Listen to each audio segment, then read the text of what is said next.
Selamat pagi Bapak Ibu dan Saudara yang dikasihi Tuhan. Kita bersyukur kepada Tuhan untuk hari yang baru yang Tuhan berikan bagi setiap kita. Dan hari ini ada semuanya oleh karena anugerah dan kasih Tuhan. Dan mari kita bersama berdoa, bersyukur kepada Tuhan untuk apa yang telah Dia perbuat dalam hidup setiap kita. Mari berdoa. Bapa, kami datang padamu pada hari ini dengan segala ucapan syukur.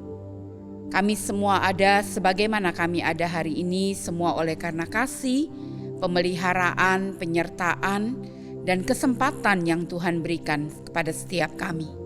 Terima kasih untuk kesehatan, terima kasih untuk penyertaan Tuhan, pemeliharaan Tuhan yang dapat kami rasakan sehingga kami bisa beraktivitas dan melakukan berbagai hal dalam hidup ini. Untuk itu Tuhan, tatkala kami akan bersama masuk dalam persekutuan doa pada hari ini, kerinduan terbesar kami adalah Engkau memberkati hati setiap kami. Sehingga di dalam segala keadaan hati kami yang saat ini sedang kami hadapi, masing-masing dengan berbagai gejolak atau berbagai hal di dalamnya, kami tetap mengingat bahwa Engkau Allah adalah Allah yang menjagai kami, Allah yang tidak pernah meninggalkan kami, sehingga kami tidak perlu merasa cemas atau takut. Kami juga tidak perlu merasa sedih atau tidak mempunyai pengharapan. Biarlah kami membawa seluruh hidup kami kepada Tuhan. Dan persekutuan doa pada hari ini ketika kami ikuti bersama. Setiap kami kembali boleh diberkati oleh Tuhan melalui puji-pujian, melalui firman Tuhan, dan kesehatian ketika kami bersyafaat di hadapan Tuhan. Terima kasih Tuhan karena Engkau Allah yang hadir bersama dengan kami dan yang akan memimpin kami di dalam kami memuji, merenungkan firman dan ketika kami bersyafaat. Terpujilah Engkau Tuhan, dalam nama Tuhan Yesus kami berdoa. Amin. Bapak Ibu dan Saudara yang dikasihi Tuhan, mengawali persekutuan pada hari ini saya mengajak kita untuk bersama melakukan sebuah pujian. Sebuah pujian yang mungkin sudah banyak di antara kita tahu ya, tentang Tuhan yang hanya sejauh doa. Bila ada gelisah di hatimu, bila kelam kabut tak menentu hidupmu, bila cobaan menggodaimu, bila sengsara menimpa keadaanmu, ingat masih ada seorang penolong, yaitu Yesus, dan Dia tidak jauh, Dia hanya sejauh doa. Mari kita pujikan bersama. Bila kau rasa gelisah di hatimu, bila kelam kabut tak menentu hidupmu, ingat masih ada seorang penolong bagimu. Yesus tak pernah jauh darimu.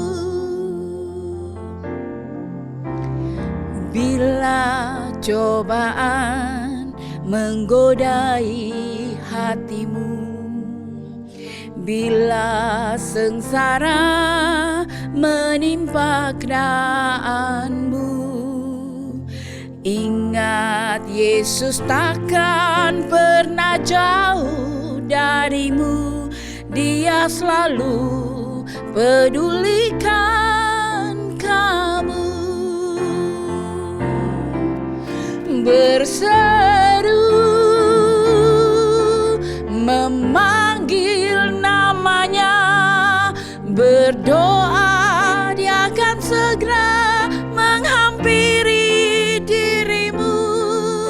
Percaya Dia tak jauh darimu, Dia hanya sejauh doa. Kita pujikan sekali lagi ya, dan mari jadikan ini menjadi sebuah doa kita juga di hadapan Tuhan.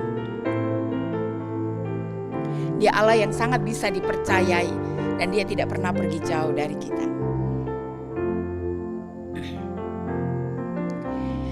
Bila cobaan menggodai hatimu, bila sengsara menimpa keadaanmu, ingat Yesus takkan pernah jauh darimu.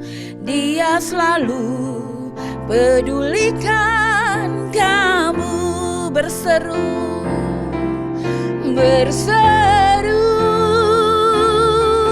memanggil namanya, berdoa dia akan segera menghampiri dirimu. Percaya dia tak jauh darimu, dia hanya sejauh doa. Berseru, memanggil namanya, berdoa dia akan segera menghampiri dirimu. Percaya dia tak jauh darimu, dia hanya sejauh doa. Dia hanya sejauh doa. Dia hanya sejauh doa. Mari kita berdoa sekali lagi. Terima kasih ya Tuhan, ketika Engkau menginspirasi orang-orang untuk menuliskan syair-syair lagu. Kami harus mengakui ya Tuhan, terkadang melalui syair-syair lagu yang mereka tuliskan, membuat kami lebih terbuka, lebih memahami ya Tuhan. Sehingga kami dikuatkan melalui pujian. Dan terima kasih karena ada sebuah doa yang tentunya diambil dari sebuah hati, percaya akan kebenaran firman Tuhan, bahwa Engkau Allah yang selalu menyertai kami, bahwa kami diberi akses yang penuh untuk berdoa kepadamu, bahwa kami diberikan sebuah kelayakan untuk menghampiri tata suci-Mu ya Tuhan. Dan kami berterima kasih karena kami diingatkan bahwa Engkau tidak pernah jauh. Setiap waktu, dimanapun, kapanpun, kami dapat berseru dan memanggil nama-Mu. Terima kasih untuk sebuah akses yang luar biasa, yang eksklusif yang Engkau berikan kepada setiap kami yang percaya kepada Engkau sebagai Tuhan dan Juru Selamat kami. Bapa, terpujilah Engkau Tuhan. Saatnya kami mau merenungkan firman-Mu, mari berbicaralah kepada setiap kami. Dalam nama Tuhan Yesus kami sudah berdoa. Amin. Hari ini firman Tuhan saya ambil dari Samuel, 1 Samuel pasal yang pertama. Ini sebuah kebenaran firman yang tentunya sudah cukup familiar bagi kita sekalian ya. Izinkan saya untuk bersama-sama dengan saudara kembali merenungkan khusus bagian ini. 1 Samuel pasal 1, lahirnya Samuel. Dikatakan ada seorang laki-laki dari Ramataim Sohim, dari pegunungan Efraim, namanya Elkana bin Yeroham bin Elihu bin Tohu bin Suf, seorang Efraim. Yaitu sebuah penjelasan yang sangat singkat tentang seorang yang bernama Elkana ini. Orang ini mempunyai 2 istri, yang seorang bernama Hana dan yang lain bernama Penina. Penina mempunyai anak, tetapi Hana tidak. Orang itu dari tahun ke tahun pergi meninggalkan kotanya untuk sujud menyembah dan mempersembahkan korban kepada Tuhan semesta alam di Silo. Artinya kita menemukan bahwa Elkana ini seorang yang saleh, seorang yang beribadah dan tidak pernah meninggalkan kewajiban ibadahnya. Ya, di sana yang menjadi imam Tuhan ialah kedua anak Eli, Hofni dan Pinehas. Pada hari Elkana mempersembahkan korban, diberikannya kepada Penina istrinya dan kepada semua anaknya yang laki-laki dan perempuan masing-masing sebagian. Meskipun ia mengasihi Hana, ia memberikan kepada Hana hanya 1 bagian, sebab Tuhan telah menutup kandungannya.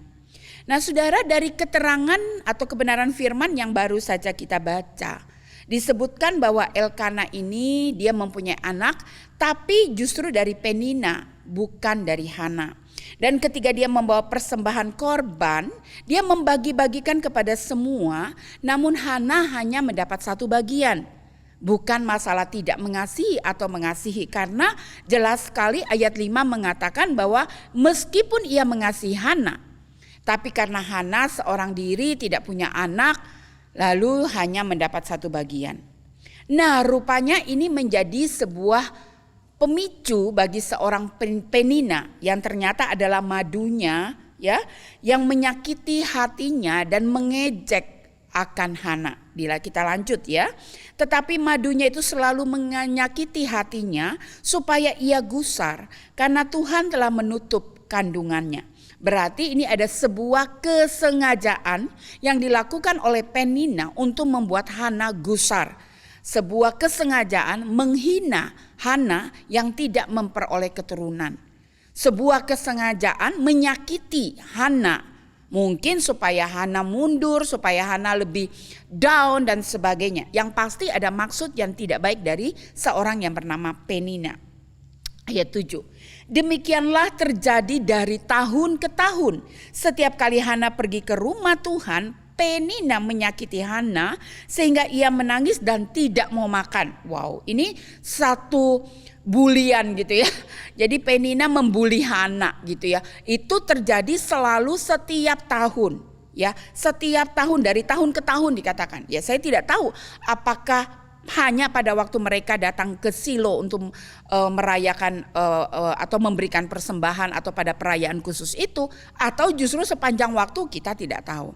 Tapi kalau dari apa yang dituliskan dari ayat 7 ini yang dilakukan oleh Penina ini sudah terlalu berlebihan. Ya, kalau orang dibully itu sudah sampai down, depresi mungkin ya. Karena Hana dikatakan menangis dan bahkan dia tidak mau makan. Nah, ini gejala orang-orang yang mulai depresi, orang-orang yang mulai stres gitu ya. Dan ini kalau dibiarkan bahaya sekali gitu ya. Nah, Hana mengalami hal ini. Kita lanjut. Lalu Elkana suaminya berkata kepadanya, Hana, mengapa engkau menangis dan mengapa engkau tidak mau makan? Mengapa hatimu sedih? Bukankah aku lebih berharga bagimu daripada 10 anak laki-laki? Saudara, saya coba menempatkan diri sebagai seorang Hana. Kalau kemudian dalam sebuah situasi di mana dia udah down, dia udah diperlakukan tidak adil oleh Penina, katakanlah secara kedudukan, ya pasti Hana mendapat kedudukan yang pertama karena disebut ini madunya gitu ya. Artinya seharusnya dalam segala keadaan begitu, bahkan tidak mau makan dan sebagainya. Memang kalau kita membaca ayat 8 ini, Elkana sebagai suami memberikan penghiburan. Kamu gak mau makan, kenapa kamu sedih? Mengapa kamu begitu? Kamu lihat dong, aku ini kan lebih berharga daripada 10 anak laki-laki. Artinya gini, kalau kamu gak punya anak loh, ada aku loh. Ya. Tapi itu tidak cukup bagi Hana ya. Bagi dia itu tetap sesuatu yang sakit hatinya itu udah berulang-ulang bertahun-tahun dan itu bertumpuk ya, itu bertumpuk ya. Lalu kemudian dilanjutkan ayat 9. Pada satu kali setelah mereka habis makan dan minum di Silo, berdirilah Hana. Sedang Imam Eli duduk di kursi dekat tiang pintu bait suci Tuhan. Dan dengan hati pedih ia berdoa kepada Tuhan sambil menangis terseduh-seduh. Nah, ini poin yang saya mau kita renungkan hari ini ya. Dengan hati pedih dia berdoa kepada Tuhan sambil menangis terseduh-seduh. Artinya ketika suaminya menghibur dia, mungkin ada sedikit penghiburan yang dia rasakan, tapi tidak memulihkan rasa sakit hati dan rasa kecewa dan mungkin rasa marah dan rasa sedih yang bertumpuk dalam dirinya gitu ya. Sehingga ketika dia masuk ke dalam bait Allah, dia datang dengan hati yang pedih.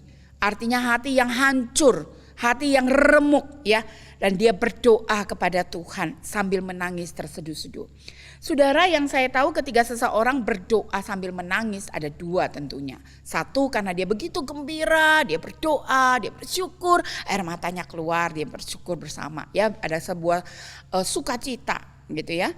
Tapi ada orang juga yang dalam segala kesedihan ketika dia berdoa dan dia mencucurkan air mata. Terkadang ada kepedihan yang tidak terkatakan di dalam hatinya, yang mungkin tidak mampu dia ungkapkan dengan kata-kata.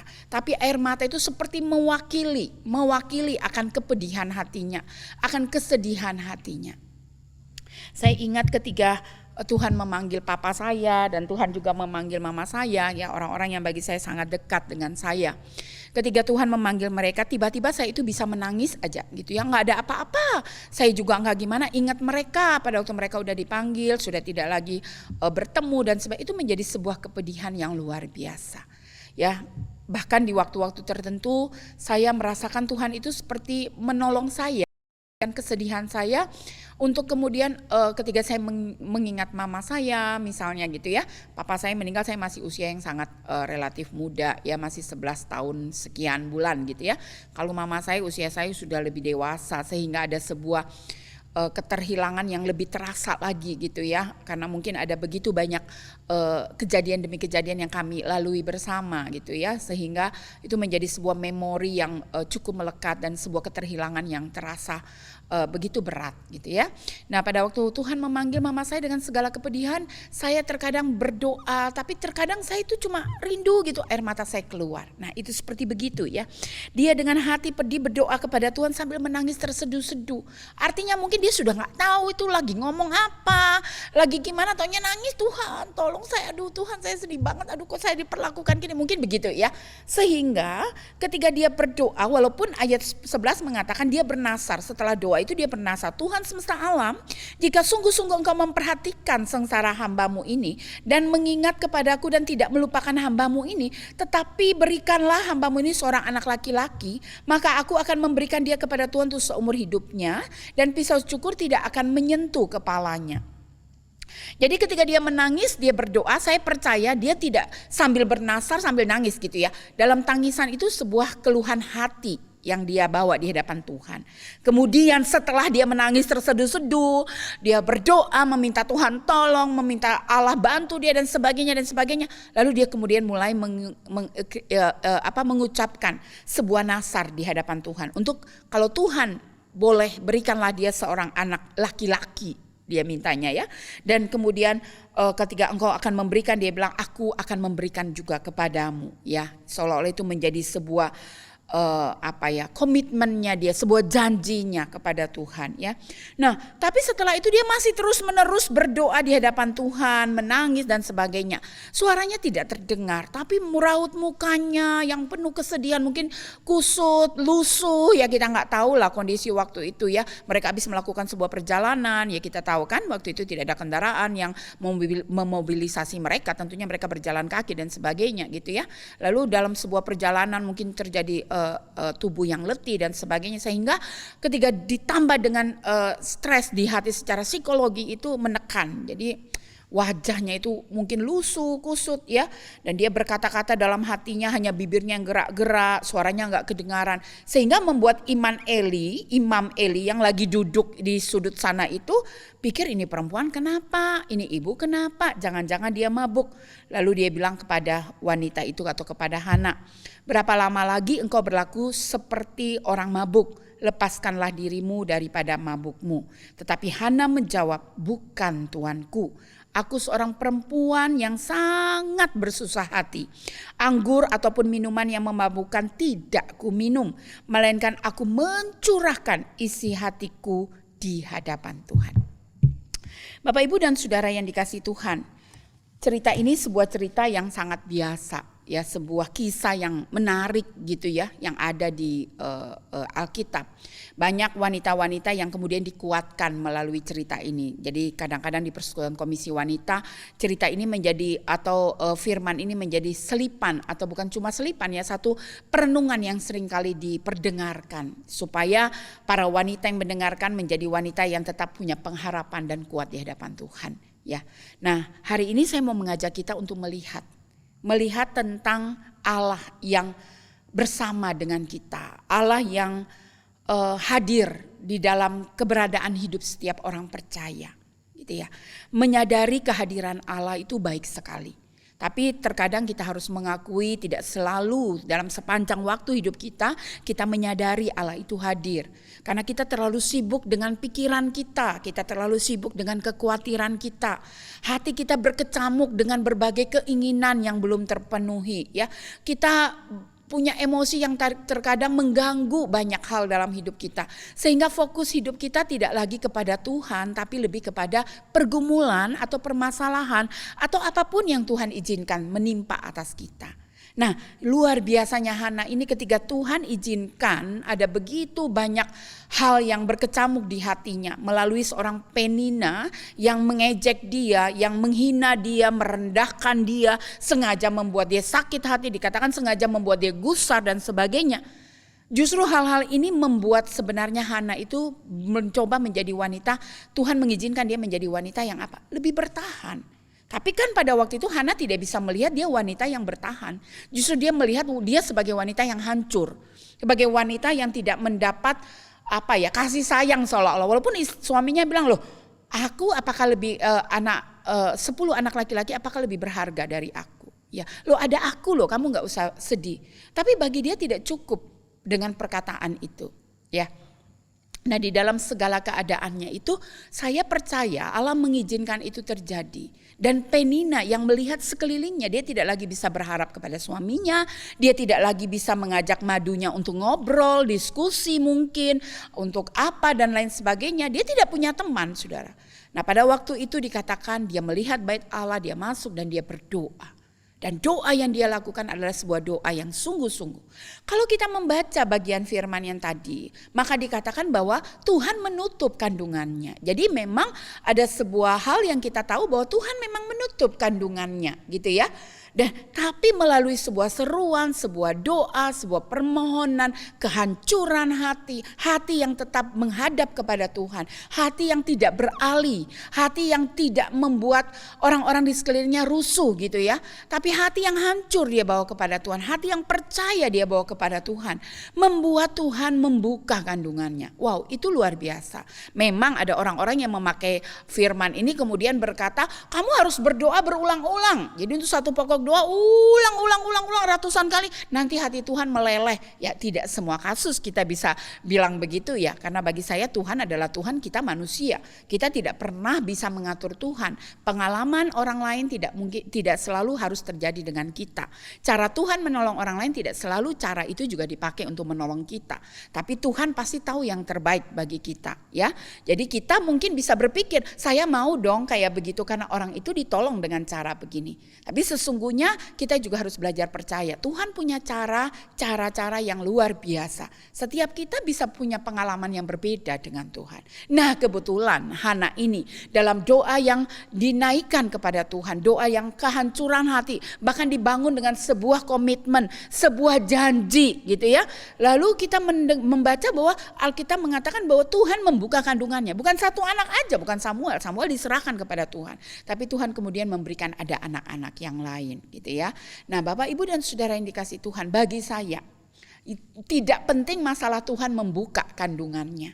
Tapi bagaimana seorang Hana yang datang kepada Tuhan dengan segala panca inderanya, dia menyadari bahwa ada Allah yang hidup. Ada Allah Yahweh, ada Allah yang dapat diandalkan. Ada Allah yang tidak akan pernah meninggalkan dia. Ada Allah di mana dia bisa berbicara hanya sejauh doa. Hanya sebuah ucapan, tapi dibawa dengan hati yang sungguh-sungguh, dengan kehancuran hati. Ada yang bilang begini, oh itu Tuhan mengabulkannya karena dia sudah kayak tanda kutip ya nyogok. Tuhan ntar kalau kamu kasih, tak kasih deh anakku. Saudara, saya tidak bisa bilang bahwa pola ini dapat kita pakai ya. Bagi saya dan saudara tidak bisa mengatur Tuhan. Kita tidak bisa menyogok Tuhan ya.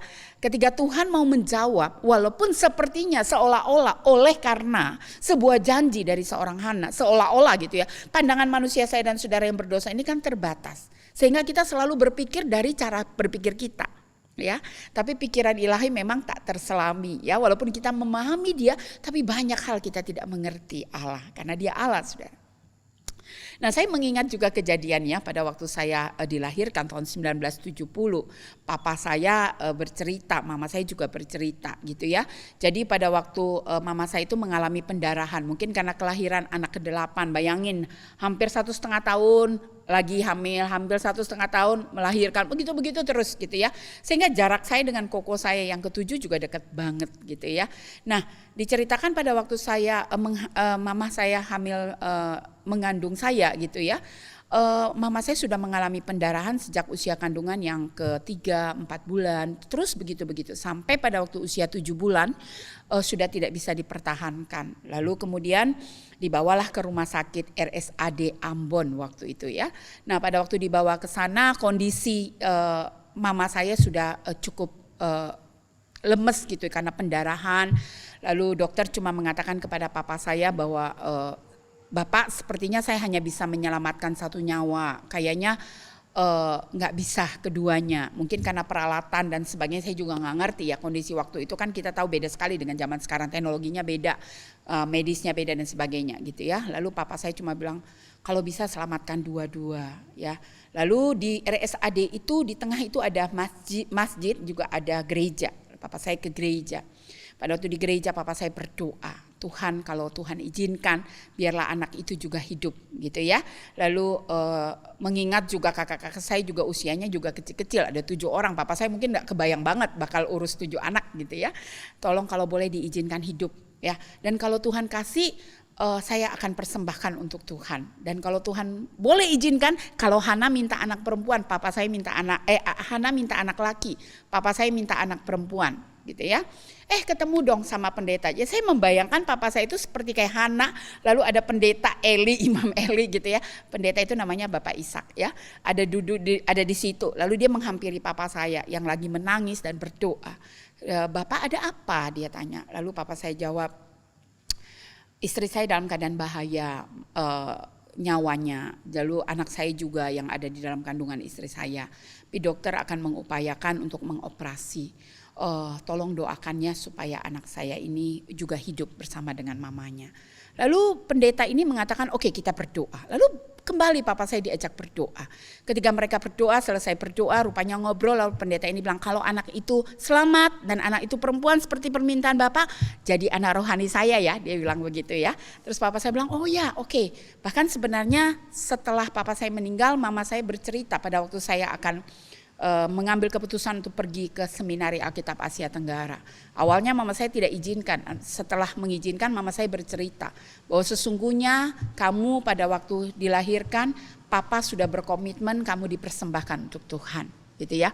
Nah, sudah rupanya papa saya juga mengambil komitmen itu, kalau anak ini lahir perempuan akan dibawa, akan diserahkan kepada Tuhan. Tapi mereka tidak pernah bercerita sampai saya sendiri yang memutuskan atau menceritakan bahwa saya merasa saya dipanggil oleh Tuhan untuk sekolah teologi. Baru mereka cerita ya, mama saya waktu itu papa saya udah meninggal.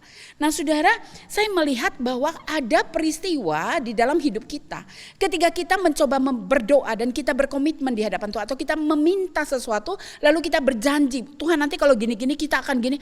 Oke, saya percaya ada yang memang Tuhan kabulkan, tapi ada yang Tuhan juga tidak mau kita asal mengucapkan. Karena banyak orang dengan sombong mengucapkan seolah-olah Tuhan itu kudu disogok. Ntar Tuhan kalau kamu gini aku gini. Ntar kamu berkati nanti deh tak bantu gereja. Nanti kamu gitu.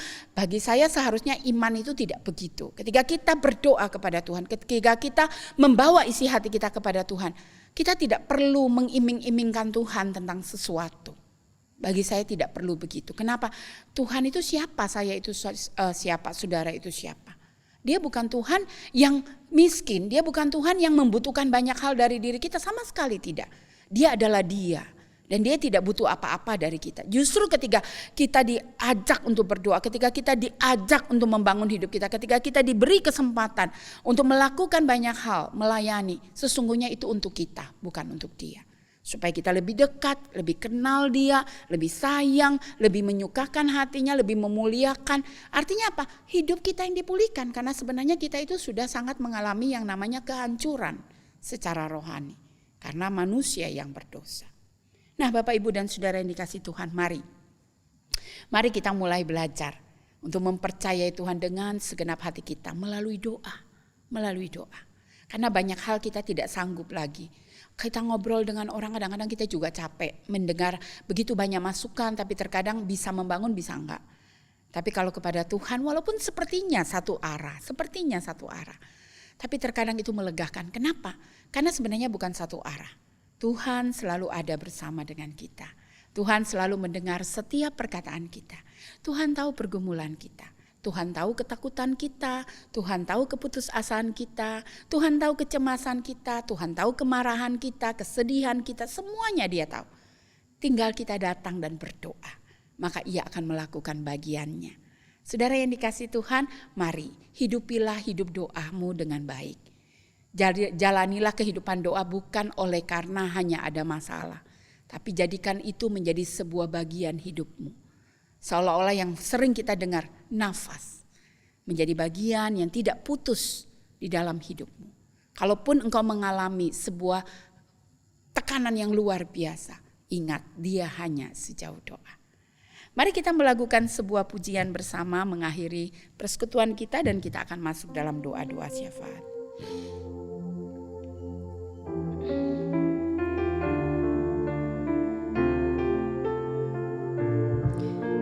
Ku hidup karena percaya, Kau yang berjanji setia.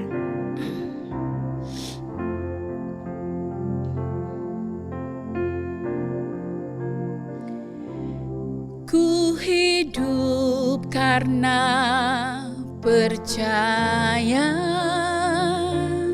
Kau yang berjanji setia. Pengharapanku selalu ada di dalam-Mu. Ku tidak akan menyerah meski dalam kesesakan. Seluruh hidupku dalam genggaman-Mu. Semua katakan, aku punya Tuhan yang besar, yang telah berjanji dan sanggup menggenapi. Imanku bersepakat percaya kuasa-Nya. Ku terima sekarang kemenangan dari-Mu. Kita lakukan sekali lagi ya. Ku hidup karena percaya, Kau yang berjanji setia. Pengharapanku selalu ada di dalam-Mu. Ku tidak akan menyerah meski dalam kesesakan. Seluruh hidupku dalam genggaman-Mu.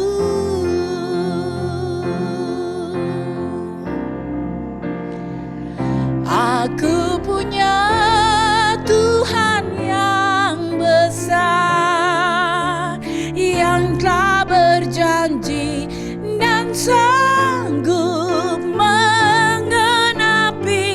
Imanku bersepakat percaya kuasa-Nya. Ku terima sekarang kemenangan dari-Mu. Aku punya Tuhan, aku punya Tuhan yang besar, yang telah berjanji dan sanggup menggenapi. Imanku bersepakat percaya kuasa-Nya. Ku terima sekarang kemenangan dari-Mu. Bapa, kami bersyukur ya Tuhan, karena kami boleh diberikan hati yang percaya kepadamu. Dan biarlah segenap hati kami, seluruh jiwa kami, perasaan dan perkataan serta tindak tanduk kami sungguh-sungguh menyatakan percaya kami kepadamu. Terima kasih karena Engkau Allah yang selalu bersama dengan kami. Terima kasih karena akses yang Engkau berikan hanya sejauh doa. Terima kasih Tuhan untuk luar biasa, keluar biasaan yang Engkau hadirkan bagi hidup setiap kami. Tuhan, kami menghantar hidup kami di hadapan Tuhan. Biarlah kami sungguh-sungguh membawa seantero hidup kami untuk merasakan kuasa kasih Tuhan, untuk merasakan kehadiran Tuhan. Biarlah kami menyimak hidup setiap kami, sehingga kami boleh terbuka di hadapan Tuhan, membawa isi hati kami, membawa segenap hidup dan diri kami di hadapan Tuhan. Bapa, sebentar lagi kami akan masuk dalam syafaat. Mari Tuhan, Engkau bersyafaat bersama dengan kami. Dan biarlah kami boleh bersama-sama menaikkan setiap pokok doa dengan bersungguh-sungguh di hadapan Tuhan. Karena Engkaulah yang menjadi juru syafaat kami. Terpujilah Engkau Tuhan. Terima kasih untuk waktu ini. Terima kasih untuk firman Tuhan, untuk setiap pujian dan doa-doa yang akan kami panjatkan. Tuhan memberkati kami sekalian. Terima kasih. Amin. Bapak Ibu, mari kita berdoa bersama melalui pokok doa yang akan ditayangkan. Tuhan memberkati kita sekalian.